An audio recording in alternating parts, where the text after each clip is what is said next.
ابراہیم علیہ السلام ہمارے اس سلسلے کے امام ہیں. ان ابراہیم کان امۃ قانتا للہ حنیفا ولم یکن من المشرکین. نبی پاک صلی اللہ علیہ وسلم جس عالم میں آئے وہاں حضرت ابراہیم کا چرچا تو تھا.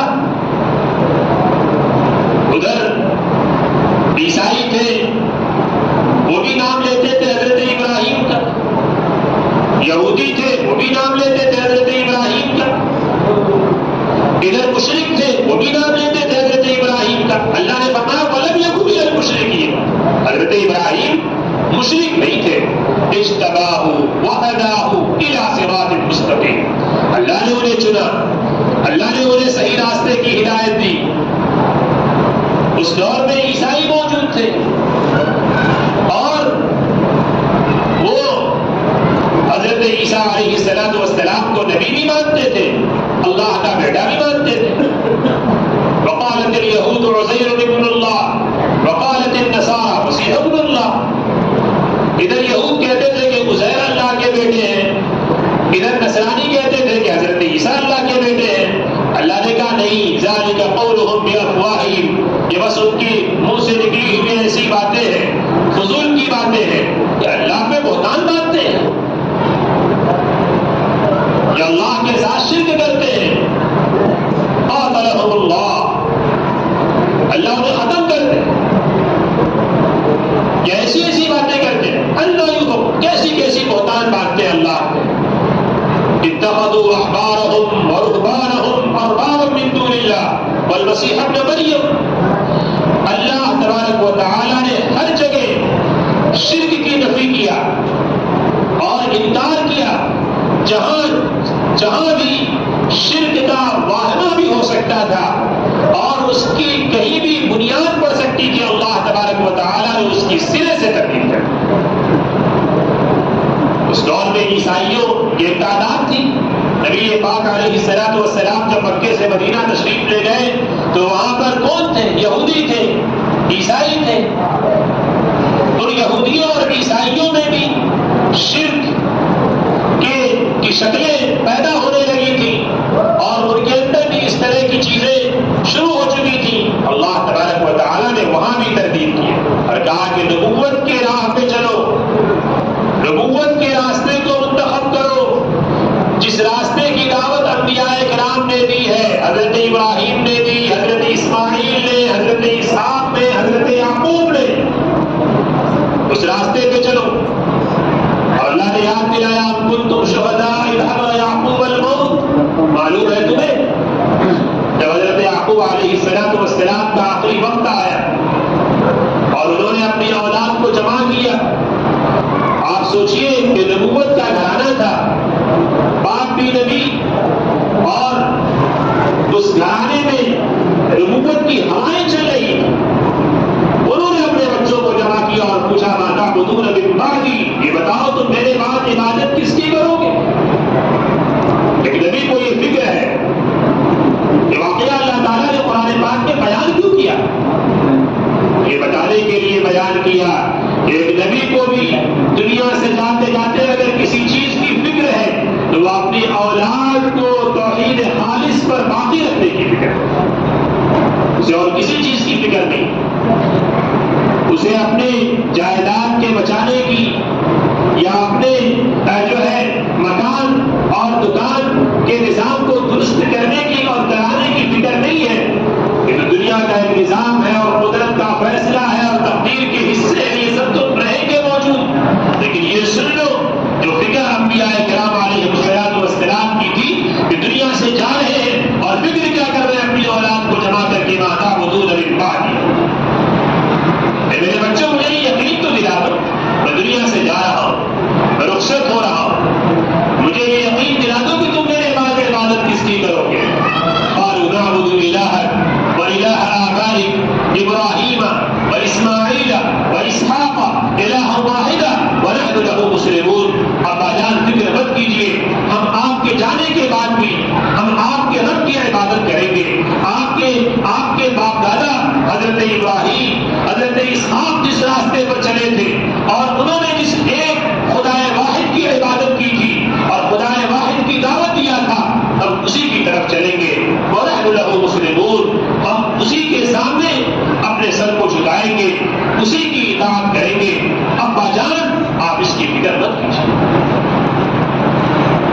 اسی دنیا سے رخصت ہو رہا ہے اور اپنی اولاد کے ایمان کے تعلق سے وہ بے چین ہے. اللہ تبارک و تعالیٰ نے ہمارے سلسلے کا امام حضرت ابراہیم علیہ السلام کو بنایا. اور حضرت ابراہیم کیا تھے؟ قانتا للہ حنیفا. اللہ تبارک و تعالیٰ نے انہیں موحد بنایا اور انہیں اللہ نے توحید کا امام بنایا. حضرت ابراہیم علیہ السلام ہمارے سلسلے کے صرف توحید کے امام نہیں ہیں، وہ ہماری تہذیب کے بھی امام ہیں، ہمارے تمدن کے بھی امام ہیں، ہمارے کلچر کا بھی وہ ہمارے جو حصے ہیں وہ حضرت ابراہیم علیہ السلام کے سلسلے سے ہمیں ملا ہے. نبی پاک علیہ السلام نے قربانی کے تعلق سے بتایا سنت ابیکم ابراہیم، یہ تمہارے باپ ابراہیم کی سنت ہے. اور اسی کو انبیاء کرام کی خصلت میں شمار کیا گیا. بہت سی سنتیں جو نبی پاک علیہ السلام نے رائج فرمائی وہ حضرت ابراہیم علیہ السلام کے سلسلے سے رائج کی. اس ابراہیمی سنت کو زندہ کرنے کی ضرورت ہے. یہ ہمارے مکاتب اسی فکر کے ساتھ آئے. حضرت ابراہیم علیہ السلام نے اپنے دور میں یہ اعلان کیا تھا اِنَّا بُرَآءُ مِنْكُمْ وَمِمَّا تَعْبُدُونَ مِن دُونِ اللَّهِ. ہم تم سے بھی بیزار ہیں اور تمہارے باطل معبودوں سے بھی بیزار ہیں. حضرت ابراہیم علیہ السلام کا دور کون سا تھا؟ اس دور میں ایک کشمکش تھی حق و باطل کی. ایک طرف ابراہیم تھے، دوسری طرف نمرود. اور اس نے حضرت ابراہیم علیہ السلام کے لیے وہ سارے راستے مسدود کرنے کی کوشش کیا تھا. اور حضرت ابراہیم آزر کے گھر میں پیدا ہوئے. ان کے باپ صرف بت پرستی نہیں کرتے تھے بلکہ بت گری بھی کرتے تھے، بتوں کو بناتے تھے. پیشہ تھا بتوں کا. وہ آسان نہیں ہوتا جب آپ کسی کے جو ہے کسی کے اکنامکلی سسٹم پہ آپ جو ہے دعویٰ بول رہے ہیں. حضرت ابراہیم علیہ السلام کی جو آواز تھی وہ اپنے گھر اپنے باپ کے صرف جو ہے مذہب کے خلاف وہ آواز نہیں تھی، اپنے باپ کے کلچر کے خلاف سے حضرت ابراہیم علیہ السلام کی آواز نہیں تھی.